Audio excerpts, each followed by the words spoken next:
Science study में आपका स्वागत है। मैं हूं जय वर्मा और आज हम एक स्पेशल मिशन पर चल रहे हैं। एक ऐसी दुनिया को एक्सप्लोर करने जो हमें दिखती नहीं है। ये एक ऐसी इनविजिबल वर्ल्ड है जो हमारी रोज की जिंदगी में, बिलीव मी, एक बहुत बड़ा रोल प्ले करती है। कभी सोचा है कि आटे का एक सिंपल सा गोला कैसे इतना सॉफ्ट फ्लफी ब्रेड बन जाता है, या फिर हल्का गरम दूध अचानक से इतना टेस्टी दही कैसे बन जाता है? इसके पीछे ना एक इनविजिबल फोर्स काम कर रही है और आज हम उसके सारे राज खोलने वाले हैं। तो चलिए शुरू करते हैं। ये रहा आज का हमारा मिशन प्लान।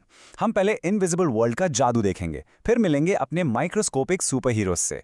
उसके बाद एक मस्त सा एक्सपेरिमेंट करेंगे, असली दुनिया से कुछ क्लूज ढूंढेंगे और एंड में देखेंगे कि ये छोटे से जीव कितना बड़ा असर डालते हैं। रेडी हो? Let's go. तो ये इनविजिबल वर्ल्ड है क्या आखिर? ये दुनिया है माइक्रो ऑर्गेनिजम्स की, मतलब सूक्ष्म जीव। ये इतने छोटे होते हैं कि हम इन्हें अपनी आंखों से देख ही नहीं सकते, लेकिन इनके साइज से धोखा मत खाना।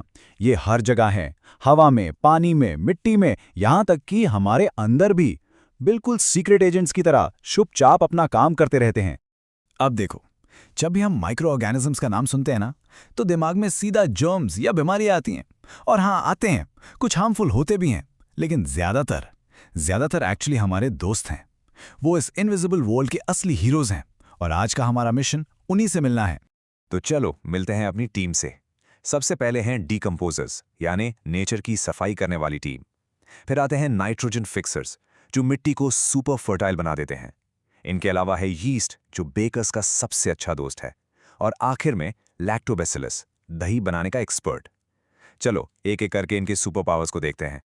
सोचो, अगर सारे गिरे हुए पत्ते और मरे हुए पेड़ पौधे हमेशा वैसे ही पड़े रहते तो कितनी गंदगी हो जाती है ना। यहीं पर काम आते हैं डीकंपोजर्स। ये माइक्रो ऑर्गेनिजम्स प्लांट और एनिमल वेस्ट को तोड़कर सिंपल सब्सटेंसेस में बदल देते हैं और उसे मिट्टी में वापस मिला देते हैं। बेसिकली ये नेचर के अल्टीमेट रिसाइकलर्स हैं। कुछ माइक्रोब्स ना मटर और दाल जैसे पौधों की जड़ों में रहते हैं और उनके पास एक कमाल की एबिलिटी है। वो हवा से सीधा नाइट्रोजन गैस को पकड़कर मिट्टी में फिक्स कर देते हैं। इसे ऐसी फॉर्म में बदल देते हैं जिसे प्लांट्स यूज कर सकें।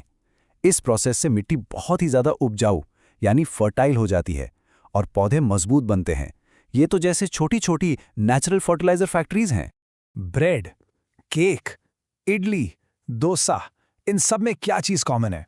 वही नरम फ्लफी टेक्सचर, राइट? और इसका सारा क्रेडिट जाता है एक तरह के फंगस को जिसका नाम है यीस्ट। यही वो सीक्रेट एजेंट है जो आटे को फुलाने में यानी राइस करने में हेल्प करता है। और अब उस सवाल का जवाब जो हमने शुरू में पूछा था, दूध से दही कैसे बनता है? यहां हीरो है एक बैक्टीरियम जिसका नाम है लैक्टोबैसिलस। ये दूध में अपनी संख्या बढ़ाता है, मल्टीप्लाई होता है और उसे दही में बदल देता है। इस जादुई प्रोसेस को कहते हैं फर्मेंटेशन। बहुत थ्योरी हो गई, अब टाइम है थोड़े एक्शन का। हम अपने एक सीक्रेट एजेंट यानी ईस्ट को एक एक्सपेरिमेंट से टेस्ट करने वाले हैं। चलो इसकी पावर को लाइव देखते हैं। आनंदी नाम की एक स्टूडेंट ने एक बहुत मस्त एक्सपेरिमेंट किया। उसने 2 टेस्ट ट्यूब्स लिए, ए और बी, और दोनों में शुगर सॉल्यूशन डाल दिया। लेकिन कहानी में एक ट्विस्ट है। ट्विस्ट ये है कि टेस्ट ट्यूब बी में उसने शुगर सॉल्यूशन के साथ 1 चम्मच यीस्ट पाउडर भी डाला, जबकि टेस्ट ट्यूब ए में सिर्फ शुगर सॉल्यूशन था। फिर उसने दोनों के ऊपर एक एक बलून लगा दिया। तो दोनों में सिर्फ एक ही फर्क है, वो है यीस्ट का। ओके, तो अब है प्रिडिक्शन टाइम। आपको क्या लगता है कौन सा बलून फूलेगा? ए जिसमें सिर्फ चीनी है, या बी जिसमें चीनी और यीस्ट दोनों हैं? सोचो सोचो, कर लिया गैस? और रिजल्ट है बलून भी फूल गया। जी हाँ, जिस टेस्ट ट्यूब में यीस्ट था उसका बलून गैस से भर गया। लेकिन ऐसा क्यों हुआ? यीस्ट ने आखिर किया क्या? ये सब हुआ एक प्रोसेस की वजह से जिसे कहते हैं फर्मेंटेशन। ईस्ट ने चीनी को खाना शुरू कर दिया, उसे तोड़ना शुरू कर दिया, और इस प्रोसेस में उसने एक गैस बनाई, कार्बन डाइऑक्साइड यानी CO2। यही गैस बलून में भर गई और वो फूल गया। है ना अमेजिंग? ये जादू सिर्फ टेस्ट ट्यूब्स तक ही सीमित नहीं है। ये माइक्रोब्स हमारे आसपास हर वक्त काम कर रहे हैं, हमारे गार्डन्स में, हमारे किचन में। चलो रियल वर्ल्ड से कुछ और क्लूज ढूंढते हैं।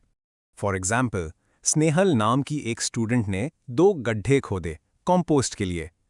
पिट ए में उसने सब्जियों के छिलके और सूखे पत्ते डाले। पिट बी में उसने सिर्फ छिलके डाले। कुछ हफ्तों बाद उसने देखा कि पिट ए में डीकॉम्पोजिशन बहुत तेजी से हुआ। इससे पता चलता है कि हमारे डीकॉम्पोजर दोस्तों को अपना काम ठीक से करने के लिए मटेरियल्स का सही मिक्सचर चाहिए होता है। एक और एक्सपेरिमेंट है जो आप ट्राई कर सकते हो। ब्रेड के 2 स्लाइसेस लो, एक को सिंक के पास रख दो जहां थोड़ी गर्मी और नमी हो, दूसरे को फ्रिज में रख दो। क्या देखते हो आप? जो स्लाइस सिंक के पास है वो जल्दी खराब हो जाएगा। क्यों? क्योंकि माइक्रो ऑर्गेनिजम्स को ग्रो करने के लिए सही टेम्परेचर और मॉइस्चर चाहिए, जो ठंडा और सूखा फ्रिज नहीं दे पाता। तो हमने देख लिया कि ये छोटे से ऑर्गेनिजम्स कितने पावरफुल हैं और हम इंसानों ने इस पावर को इस्तेमाल करना सीख लिया है।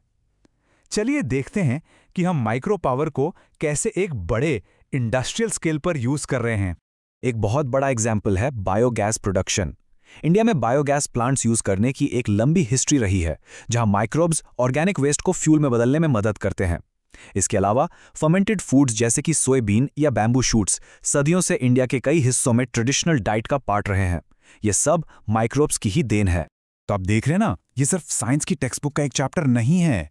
माइक्रोब्स की इनविजिबल दुनिया सीधे तौर पर हमारी सोसाइटी और हमारी रोज की जिंदगी से जुड़ी हुई है। इनको समझना मतलब अपनी ही दुनिया को थोड़ा बेहतर समझना। तो चलिए अपने मिशन को रैप अप करते हैं। माइक्रो ऑर्गेनिजम्स सिर्फ जर्म्स नहीं हैं, वो छोटे हैं लेकिन बहुत शक्तिशाली जीव हैं जो जिंदगी के लिए जरूरी हैं। वो नेचर के रिसाइक्लर्स हैं, बेकर्स हैं और इस दुनिया में हमारे पार्टनर्स हैं। आज हमने एक इनविजिबल दुनिया को थोड़ा सा विजिबल बना दिया, लेकिन अभी भी बहुत सारे राज हैं जो खुलने बाकी हैं। तो मेरा आपसे सवाल ये है, अगला कौन सा इनविजिबल मिस्ट्री आप सॉल्व करेंगे? अपनी क्यूरियोसिटी को जिंदा रखिए और सवाल पूछना कभी बंद मत कीजिए। अगर आपको ये माइक्रो मिशन पसंद आया तो इस एक्सप्लेनर को लाइक जरूर कीजिए, अपने दोस्तों के साथ शेयर कीजिए ताकि वो भी इस इनविजिबल वर्ल्ड के बारे में जान सकें। और ऐसे ही साइंस एडवेंचर्स के लिए साइंस स्टडी को सब्सक्राइब करना मत भूलिएगा। मैं हूं जय वर्मा, आपसे मिलूंगा अगले एक्सप्लेनर में। Keep exploring.